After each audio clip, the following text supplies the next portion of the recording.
Assalamualaikum warahmatullahi wabarakatuh. Waalaikumsalam. Baraya Sehat Kabupaten Tasikmalaya, apa kabar? Kita PDKT lagi hari ini ya. PDKT bareng sama Dinas Kesehatan Kabupaten Tasikmalaya. Dan hari ini tuh ngobrolin, kalau menurut saya ini salah satu yang harus banyak masyarakat khususnya Baraya Sehat di Kabupaten Tasikmalaya lebih aware, lebih peduli. Karena kalau kita ngomongin soal kesehatan mental, nih orang-orang tuh kadang suka menganggap itu hal yang sepele, itu hal yang biasa saja. Tapi ternyata yang namanya kesehatan mental itu penting. Nah, saya sekarang akan PDKT dengan Bapak Haji Dede Subekti. Ya. Selamat siang Bapak. Selamat siang Teh Riris. Sehat Pak? Alhamdulillah. Lagi sibuk baik. apa Pak? Sekarang lagi sibuk ke lapangan Teh Ke Riris. lapangan. Screening kesehatan mental bergabung dengan tim PTM. Oh, kesehatan mental. Nih Kesehatan kita bakalan mental. PDKT soal kesehatan mental. Karena kalau kita ngomongin soal kesehatan mental itu nggak kayak sakit yang lain ya Pak. Betul, Kan betul. kalau sakit flu ya kelihatan, fisiknya keganggu. Kalau kesehatan mental tuh kita nggak tahu loh orang itu emang sakit mental atau Betul, enggak. betul. Emang kesehatan mental atau sakit mental itu seperti apa sih Pak? Apa itu Pak? Jadi selama ini kita menganggap bahwasannya untuk kesehatan mental itu terkesan seperti di nomor 2 kan. Betul, Jadi, betul. sampai saat ini mindset masyarakat itu lebih banyak fokus kepada yang namanya itu penyakit fisik. Betul. Seperti yang tadi disampaikan oleh Terry, seperti penyakit batuk, pilek dan sebagainya, diare, itu banyak diungkap oleh masyarakat. Betul. Untuk penyakit mental sepertinya kurang begitu menggema gitu di masyarakat. Betul. Padahal itu sangat penting sekali. Seperti yang sering kita simak atau kita lihat di lagu kebangsaan Indonesia itu kan, bangunlah jiwanya, bangunlah badannya gitu ya. Jadi harus betul-betul sehat, lahir batinnya sehat, fisik mentalnya juga. Nah, Selama ini memang kita di Dinas Kesehatan itu lebih fokus untuk tahun ini, lebih fokus kepada upaya promotif dan preventif Teh. Kita lebih mengedepankan kepada upaya pencegahan daripada kalau sudah terjadi misalnya sudah masuk ke tahap misalnya orang dengan masalah kejiwaan, atau yang lebih jauhnya masuk ke dalam taraf orang dengan gangguan jiwa atau ODGJ atau gangguan jiwa berat itu ya, malahan sampai dipasung segala gitu ya. Alhamdulillah untuk saat ini kita fokus untuk yang sehat, supaya lebih sehat kita melakukan upaya edukasi, penyuluhan dan sebagainya. Yang sudah terlanjur sakit kita bantu upaya treatmentnya, penyembuhannya sampai tuntas, sampai yang sakit itu betul-betul produktif dan mandiri kembali di masyarakat. Kalau kita ngomongin soal kesehatan mental Pak, kan kalau banyak program kesehatan itu memang balik lagi banyaknya itu fisik ya. Kalau kesehatan mental seberapa penting sih Pak kesehatan mental itu? Sangat penting sekali ya, karena kalau misalnya kita sudah terganggu mentalnya, sudah ada kelainan atau gangguan atau katakanlah sakit mental atau sakit kejiwaan itu sangat mempengaruhi sekali produktivitas yang sakit itu untuk bisa berperan secara maksimal di masyarakat ya, karena dengan gangguan jiwa itu sangat membebani keluarga dan juga mungkin membebani negara juga Teh. Itu ya justru iya, betul, ya Pak ya. Betul, karena kalau sudah sakit jiwa itu pengobatannya sangat luar biasa, mahal sekali. Justru itu ya, mahal justru sekali, sakit mental, sakit jiwa, psikologis ini tuh satu tidak terlihat, tapi dampaknya luar biasa ya Pak luar ya. Biasa, betul. Dan mempengaruhi kesehatan mental itu biasanya faktornya apa aja sih Pak? Sebetulnya kalau dilihat dari faktornya itu ada 3 ya Teh ya. Jadi faktor secara psikologis tentunya, terus faktor traumatologis juga, terus faktor farmakologis. Faktor psikologis itu jelas ya, jadi faktor dari jiwa. Misalnya dari depresi, dari kecemasan, dari ketakutan dan sebagainya.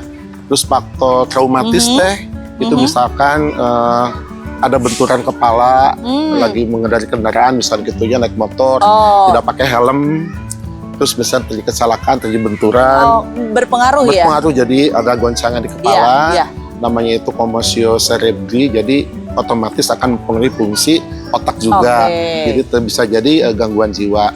Dan juga dari faktor farmakologis Teh, dari penyalahgunaan obat, obat-obatan dan narkoba. Oh Itu iya. otomatis akan mempengaruhi fungsi otaknya itu terganggu, jadi rusak, bisa juga sakit jiwa. Oke, 3 faktor Gangguan itu jiwa, ya berarti betul. memang salah satu penentu dari seseorang akhirnya terkena gangguan mental atau gangguan betul, jiwa. betul. Kalau kita mau meningkatkan kesehatan mental kita nih Pak, kesehatan jiwa kita harus apa sih?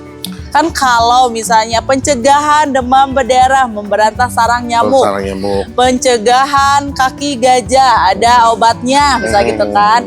Kalau pencegahan atau kita nih sebagai masyarakat Betul. untuk mencegah sakit jiwa, sakit mental Betul, itu betul. seperti apa? Pak? Kalau pencegahan untuk secara pribadi mungkin kita harus lebih menguatkan sikap mental kita, harus kuat juga mungkin dari sudut religi ya, agama diperkuat, jadi harus banyak sabar, tawakal dan sebagainya yang terkait dengan agama. Dan juga kalau mungkin di masyarakat itu harus ada kepekaan untuk deteksi dini teh. Nah, Kami seperti apa itu, Pak? alhamdulillah Hmm, di Kabupaten Tasik telah melatih 351 kader kesehatan jiwa. Oke. Iya, jadi yang masih dalam taraf ringan itu bisa secepatnya dideteksi. Karena kalau misalnya kita lengah atau kita terlambat mendeteksi gangguan jiwa yang masih dalam taraf ringan, itu bisa berpotensi menjadi lebih berat. Oke. Gitu ya. Misalkan begini, jadi kalau kita misalnya di lingkungan kader dilatih, kalau seandainya ada seseorang yang biasanya mungkin selama ini suka beranjang sono, Iya. ngobrol, bersosialisasi, nah selama ini kok kenapa gitu? Kelihatannya sekarang itu menutup diri, misalnya gitu iya, ya, betul. mudah tersinggung, Iya. mudah emosi. Nah itu kader yang telah kali itu harus peka gitu, Oh betul. harus betul, peka, jadi harus bisa segera melaporkan kepada petugas kami di puskesmas supaya lebih cepat terdeteksi, otomatis penanganan juga lebih mudah gitu. Kalau saya terlambat deteksi 1 bulan kemudian dibiarkan, tahu-tahu misalkan rumahnya jadi rusak atau mengamuk dan sebagainya gitu ya. Seseorang bisa dikategorikan dia itu ringan, sedang, atau berat seperti apa, Pak? Itu ada semacam namanya itu deteksi dini, Oke. SRQ dan SDQ teh. Jadi ada semacam instrumen yang dilakukan oleh petugas kami di puskesmas. Itu kalau seandainya itu namanya itu deteksi 5 menit. Oke. 20 item pertanyaan, pertanyaan mudah. Jadi jawabannya cuma iya, tidak. Tapi kalau seandainya jawabannya sudah iya, misalnya ada 8 jawabannya iya, itu sudah masuk kategori ada gangguan. Yang mana? Betul. Jadi harus ditangani oleh profesional, baik itu oleh tenaga di puskesmas maupun kalau perlu dirujuk mungkin nanti sampai ke psikiater di rumah sakit. Untuk di Kabupaten Tasik sendiri tinggi nggak Pak untuk angka gangguan mental? Tinggi juga teh, lumayan tinggi. Tapi kalau menurut saya tidak hanya di Kabupaten Tasik ya Pak ya. Karena balik lagi sih kesehatan mental ini salah satu boleh dibilang sesuatu yang masyarakat tuh belum benar-benar teredukasi dengan baik ya Pak ya.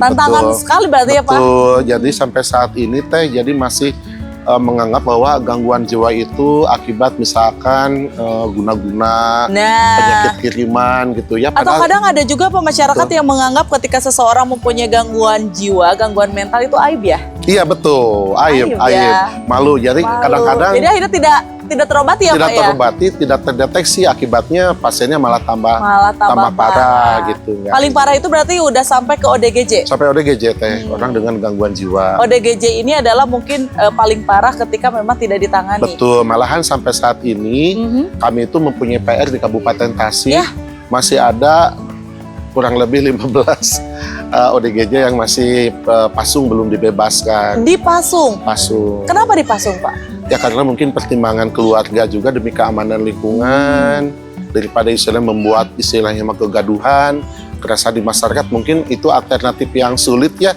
untuk keluarga. Sebetulnya tidak boleh sih untuk dipasung. Betul. Jadi harus diobati, ditata laksana dengan baik, yang sampai terjadi pemasungan. Namun mungkin keluarga apalagi yang tinggal di pelosok teh, ya betul di pelosok, di pedesaan yang jauh sekali, mungkin tidak ada alternatif lain karena keterpaksaan. Jadi pada gitu harus dipasung. Tapi kita juga bertindak untuk mengedukasi dan juga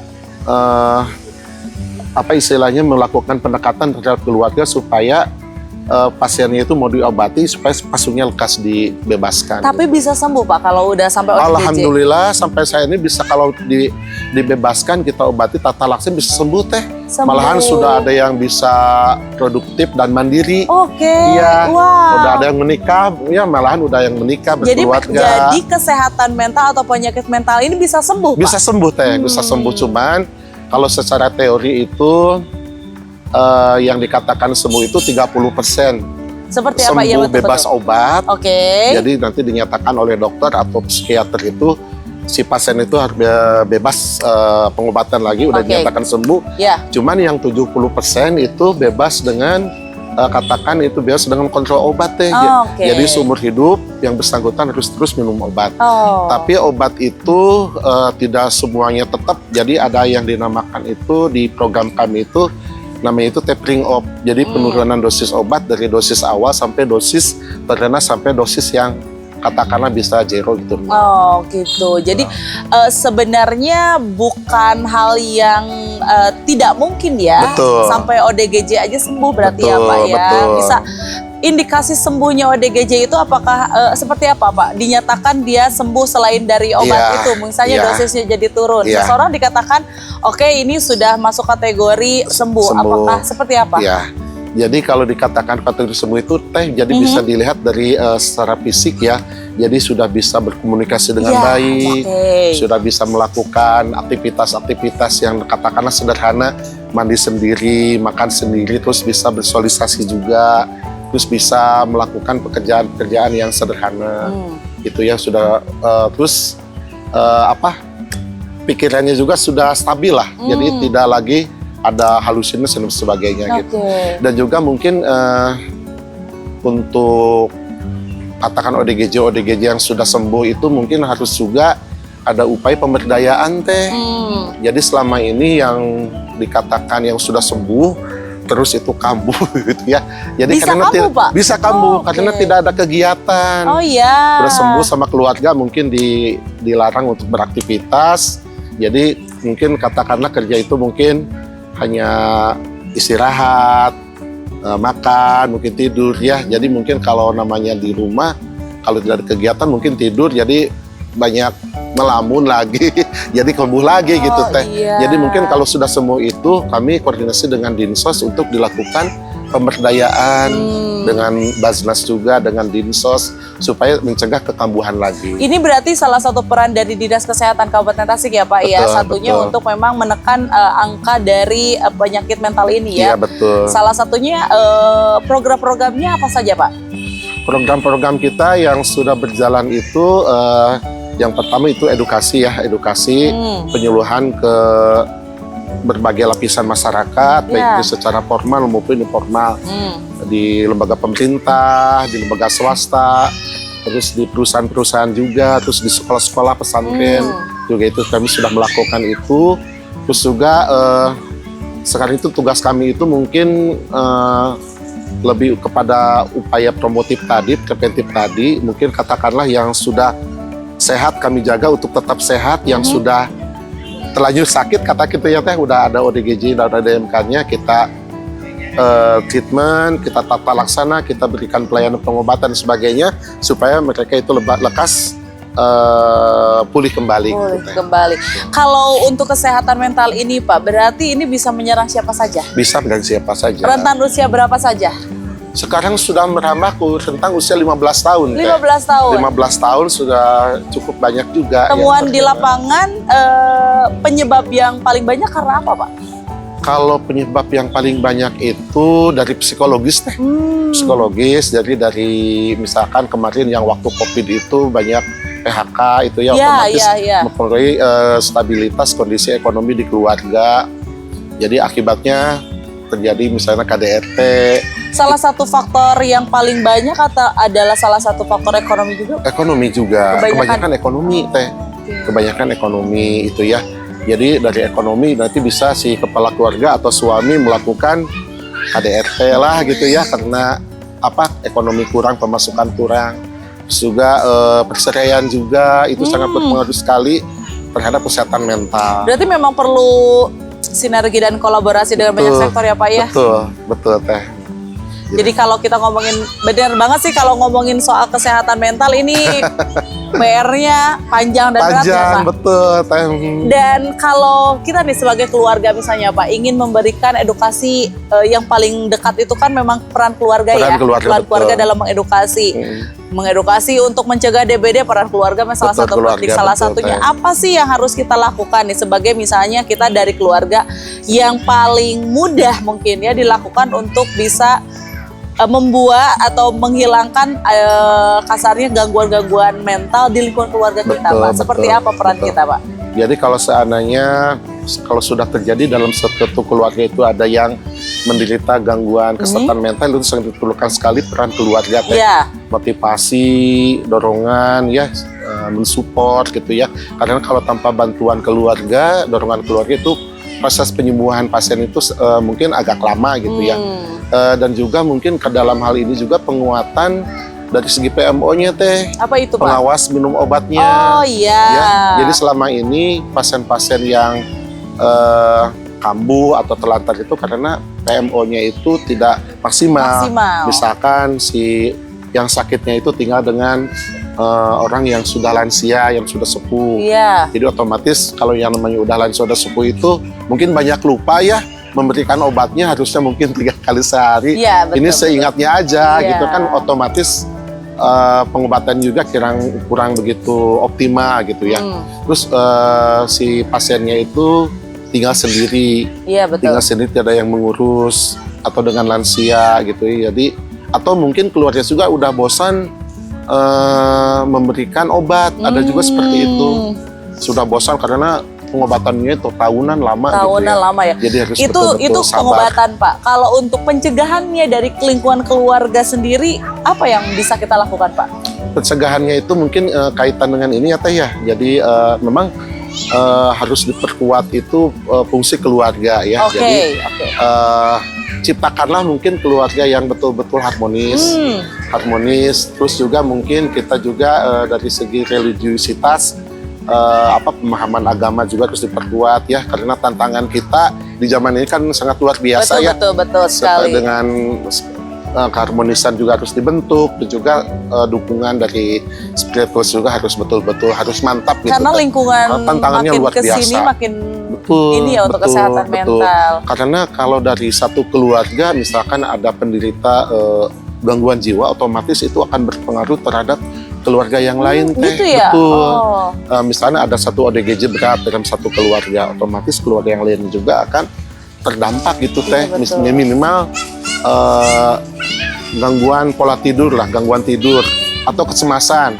Cemas takutnya yang sakit itu melakukan jadi susah tidur, jadi cemas dan sebagainya. Otomatis harus dituntaskan dulu yang sakitnya. Yang sakitnya kita tuntaskan, kita selesaikan, kita sembuhkan. Mudah-mudahan dampak terhadap keluarga yang satu keluarga itu bisa juga Ini kan sejauh ini fenomena di masyarakat ya, Baraya Sehat juga.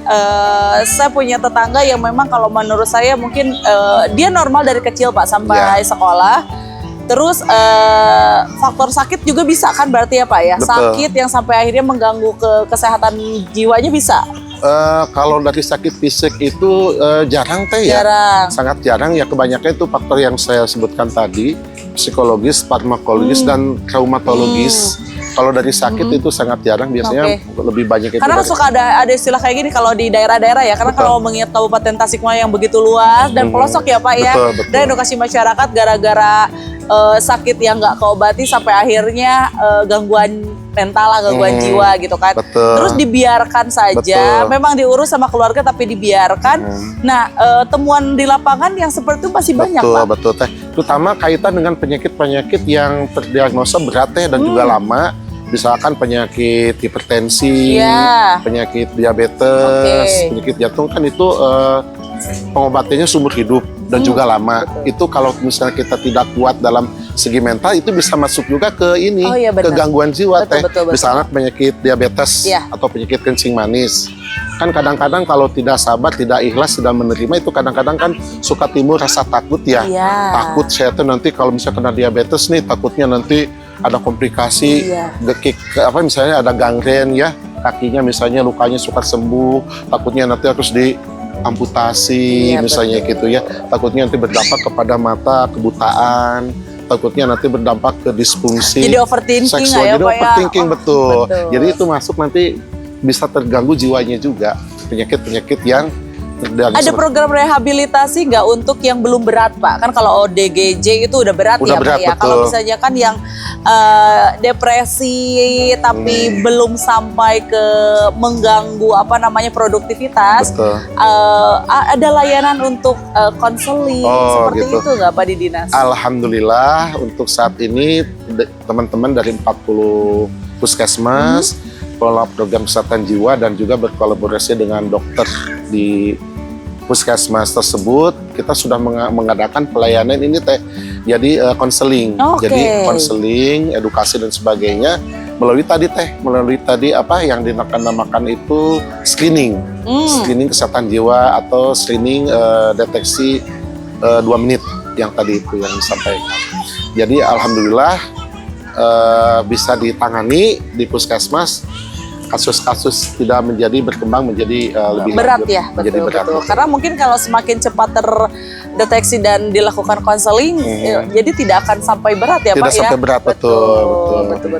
Dan itu tuh ternyata memang kalau menurut saya PR-nya panjang banget ya Pak. Panjang Ini kalau banget. ngomongin masalah kesehatan jiwa PR-nya panjang. Iya, PR-nya betul, berat ya Teh, Pak. betul. Karena nggak nampak ya. Iya, nggak nampak sih. Karena orang yang bahagia bisa Saling- jadi jiwanya sakit Iya, gitu iya. kan. Nah, cuman kalau nampaknya itu kalau misalnya ODGJ itu misalkan lagi apa? Kalau di masyarakat itu kambuh gitu ya. Iya. Jadi gaduh gelisah, mengamuk, Iya. nah baru ketahuan. Nah Oh, baru dia ketahuan. ODGJ gitu, Kalau gangguan jiwa. yang gangguan-gangguan mentalnya belum nggak sampai Silent, ODGJ, nggak silent tampak. killer itu ada banyak berarti ya Pak Banyak, ya? banyak Dan itu juga. mungkin susah kedeteksi ya Pak? Kalau dengan menggunakan itu misalnya kita punya keluhan ya, kita ke puskesmas. Keluhannya misalnya mah yang menahun misalnya gitu ya. Nah, mah yang menahun atau misalkan penyakit kulit menahun, ya. hayo terus berobat ke puskesmas atau ke sarana kesehatan yang lain, atau misalnya punya sakit dada gitu ya menahun, itu mungkin harus dicek juga teh kesehatan mentalnya. Ternyata setelah dicek kesehatan mentalnya ternyata bukan dari penyakit fisiknya. Ternyata dia punya kecemasan, punya rasa takut dan sebagainya. Jadi berpengaruh. Penyakit fisiknya itu justru dari mentalnya. Betul. Jadi yang dimakan kalau di kesehatan mental itu psikosomatis. Nah itu ya Pak, Nah, psikosomatis. Jadi termanifestasikan ke gangguan fisik. Nah itu loh, Baraya Sehat benar-benar jangan dianggap enteng ya Pak. Jangan dianggap enteng. Jadi ketika kita merasa ya boleh dibilang overthinking yang memang sudah tidak bisa terhandle, bukan aib ketika meminta bantuan ahli. Betul. Nah itu loh, karena kebanyakan orang tuh itu sih Pak. Kalau menurut saya salah satu tantangan apalagi ketika di masyarakat curhat atau mengungkapkan hal mental itu dianggapnya aib. Betul Ya. Pasti berat di sana ya Pak ya tantangannya ya. Karena memang kalau kita ngomongin masalah kesehatan, karena ternyata dari mental ini bisa masuk ke fisik. Itu yang jadi bisa jadi Bapak dan juga Ibu nih Baraya Sehat yang ada di Kabupaten Tasikmalaya sakit diindikasi udah diobati masih tetap kambuh, itu bisa jadi mentalnya mungkin. Nah itu ya banyak kasus seperti itu teh. Jadi setelah dikaji oleh teman-teman kami di puskesmas, ternyata bukan pure fisik gitu. Setelah di konseling, curhat, ngobrol-ngobrol dan sebagainya, ternyata sembuh. Sekarang tidak menggunakan obat-obatan lagi. Malah belum sampai dikasih obat ya Pak? Belum sampai harus minum obat ya? Iya, betul. Oke, tuh kayak gitu tuh. Dan ini bisa didapetin pelayanannya di kesehatan? Di kesehatan teh, di puskesmas insya Allah. Semua tenaga kesehatan kami sudah semuanya terlatih. Oke, keren tuh. Jadi emang benar-benar jangan takut, jangan ragu, jangan malu untuk meminta bantuan ahli. Betul. Nah, karena memang ketika iya nggak salah kok. Kalau kita ngomongin masalah mental, masalah jiwa itu nggak kelihatan soalnya ya Pak ya. Betul. Sih. Jadi memang Bapak pun mau menyusurnya juga belum tentu orang itu mau juga. Beda sama kalau sakitnya fisik, mau tidak mau harus ditindak kan ya Pak. Jangan sampai level ODGJ. Betul. Nah, itu mungkin kebanyakan yang sampai di sana itu penanganan di bawahnya. Betul. Luar biasa. Bapak, pesan terakhir untuk Baraya Sehat Kabupaten Tasikmalaya terkait kesehatan mental, kesehatan jiwa ini seperti apa? Ya, terima kasih Teh Lilis ya. Jadi kita dari Kabupaten Tasikmalaya, terutama mungkin dari program kami di Kesehatan Jiwa, Dinas Kesehatan Kabupaten Tasikmalaya berpesan mungkin kepada halayak semua, Bapak dan Ibu di Kabupaten Tasikmalaya. Jadi anugerah kesehatan jiwa itu sangat luar biasa dari Allah ya. Allah Subhanahu wa taala betul-betul dijaga. Kita harus selalu mensyukuri nikmat Allah tersebut dengan kita menjaga mental kita supaya tetap sehat. Dengan kita mungkin tadi ya terliris kita banyak refreshing, healing salah satunya ya. Healing, jangan sampai stres jenuh, ya, Pak. jangan stres betul tadi, jangan stres. Terus juga mungkin pendalaman agama juga diperkuat ya. Jadi harus banyak ikhlas, sabar dan sebagainya. Dan juga mungkin dipesan kepada masyarakat Kabupaten Tasikmalaya. Jadi tetap jaga kesehatan jiwa kita. Jaga supaya masyarakat yang sudah sehat tetap sehat, yang sudah katakanlah mungkin sakit, kita tata laksana, kita obati supaya betul-betul mereka segera pulih kembali, segera bisa aktif dan bisa produktif di masyarakat. Mudah-mudahan Kabupaten Tasikmalaya selalu dalam keadaan sehat walafiat, selalu dalam lindungan Allah Subhanahu wa taala. Amin. Mentalnya dijaga Bapak dan juga Ibu ya. Karena kalau setiap masalah akan selalu ada, faktornya itu akan selalu ada, tapi bagaimana Bapak dan juga Ibu menyikapinya. Nah, kalaupun merasa perlu bantuan ahli untuk berbicara atau mengobati mental, kesehatan mental atau jiwanya, itu bisa langsung datang ke puskesmas terdekat karena sudah ada ya untuk konselingnya, bahkan rehabilitasinya pun bisa dibantu. Semuanya insya Allah difasilitasi karena ini salah satu program yang selalu digeliatkan juga oleh Dinas Kesehatan Kabupaten Tasikmalaya. Terima kasih Bapak Dede, sehat-sehat terus. Jangan lupa untuk mengundang masyarakat. Insya Allah siap. Ngobrolin soal mentalnya udahan dulu ya untuk Baraya Sehat. Nanti kita lanjutkan lagi untuk PDKT kita dengan narasumber yang lainnya. Dari Krisya pamit, selamat siang, assalamualaikum.